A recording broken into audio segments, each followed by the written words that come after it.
দাস তিনি ইতিহাসে সেরা একজন প্রতিভাবান প্লেয়ার, এটা সবাই মানে, সবাই বিশ্বাস করে। কিন্তু এমন প্রতিভাবান প্লেয়ারদের আমরা কি করব যে প্রতিভা তারা মাঠে প্রতিফলন করতে পারে না। এমনকি তিনি যদি এক ম্যাচ ভালো খেলে তাহলে আমরা ভয়ে থাকি যে আগামী কোন ম্যাচ জানি খারাপ খেলে, এবং কি এই যে একটা ম্যাচ খারাপ খেলে এই খারাপ খেলাকে তিনি কত দিন পর্যন্ত নিতে পারে, কত দূর পর্যন্ত নিতে পারে এই প্রতিযোগিতায় না। তাহলে এই প্রতিভা দিয়ে আমরা কি করব? তিনি মাসের পর মাস, বছরের পর বছর, তিনি টুর্নামেন্টের পর টুর্নামেন্ট এভাবেই খেলে আসছে। তার ক্যারিয়ারটা তিনি এভাবেই কি শেষ করবে? এখান থেকে ফিরে আসবে না। লিটন কুমার দাস তিনি শুধু ওয়েস্ট ইন্ডিজের বিপক্ষে খারাপ করার জন্যই আলোচনা করছি না, তার পুরো ক্যারিয়ারকে নিয়েই আলোচনা করছি। আমাদের আজকের প্রশ্ন হচ্ছে যে তিনি কিভাবে এই ওয়েস্ট ইন্ডিজ সিরিজে তিনি দলে আসলেন? তার তো দলে আসারই কথা ছিল না, তিনি তো বাদ পড়েছিলেন। তিনি কোন পারফরমেন্সের ভিত্তিতে আসলেন, কবে একটা ভালো ম্যাচ খেলেছেন, কোন পারফরমেন্সের ভিত্তিতে তিনি দলে আসলেন, সেটাই একটা বড় প্রশ্ন। আজকের ম্যাচে লিটন দাস 2 বলে 0 করেছে। আজকের ম্যাচ বাদ।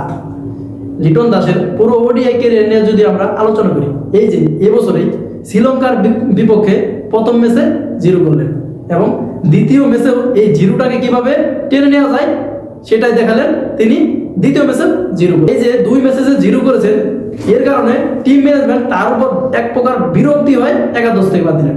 শুধু কি একাদশ থেকে বাদ দিয়েছে, পুরো দল থেকে তাকে বাদ দেওয়া হয়েছে। তারপর আফগানিস্তানের বিপক্ষে যে সিরিজ হয়েছিল সেখানে তিনি দলের কারণে থাকতে পারেনি। এখন আবার তিনি ওয়েস্ট ইন্ডিজের বিপক্ষে কিভাবে দলে আসলেন সেটাও জানি না। কিন্তু এসে কি করলেন? প্রথম ম্যাচে তিনি 7 বলে 2 করলেন এবং দ্বিতীয় ম্যাচে 19 বলে 4 রান করলেন। একটা প্লেয়ার 19 বলে 4 রান করতেই পারে, কিন্তু এই যে লিটন কুমার দাস 19টা বল মোকাবেলা করেছে, কিন্তু তার এই 19 বলের মধ্যে একটা বলও তার কনফিডেন্সলি মোকাবেলা করতে পারে। আজকের ম্যাচে 2 বলে 0 করছে। 0 নিয়ে আর কি আলোচনা করব? 0 নিয়ে তো আলোচনা করার কিছুই নেই। যেখানে গত ম্যাচে তানজিদ সাকিব একজন বলার হয়ে 45 রানের একটা অসাধারণ ইনিংস খেলেন, এবং কোন সময়ে, যে সময় বাংলাদেশে 115 রানে 7 উইকেট পড়ে গিয়েছিল, সেখানে তিনি মাহমুদুল্লাহর সাথে 92 রানের একটা পার্টনারশিপ করেন, এবং এই পার্টনারশিপের উপর ভিত্তি করে বাংলাদেশের দলীয় রান গিয়ে দাঁড়ায় 227। এই যে তানজিদ সাকিব তিনি একজন পিওর বলার হয়ে এই যে একটা অসাধারণ ইনিংস খেলেছিলেন, তানজিদ সাকিবের এই ইনিংস থেকে লিটন দাসের কি বিব্রত হওয়ার কথা না, লজ্জিত হওয়ার কথা না?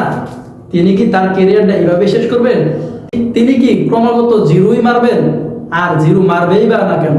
তিনি এই যে ক্রমাগত 0 মারছে, ম্যাচের পর ম্যাচ ড্রাগ মারতেছে, তারপরও তাকে বাংলাদেশ ক্রিকেট টিম সুসংবাদ দিছে। সুসংবাদ হচ্ছে এই যে ওয়েস্ট ইন্ডিজের বিপক্ষে যে টি-20 সিরিজটা হবে সেখানে তাকে ক্যাপ্টেন্সি দায়িত্ব দেওয়া হয়েছে।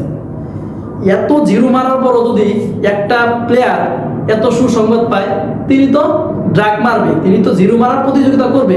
এটা কি আসলে হাস্যকর বিষয় না? সেজন্যই শুরুতে বলেছি লিটন দাসের এই প্রতিভা দিয়ে কি করব। যে প্রতিভা মাঠে প্রতিফলন করতে পারে না, সেই প্রতিভার দরকার নেই।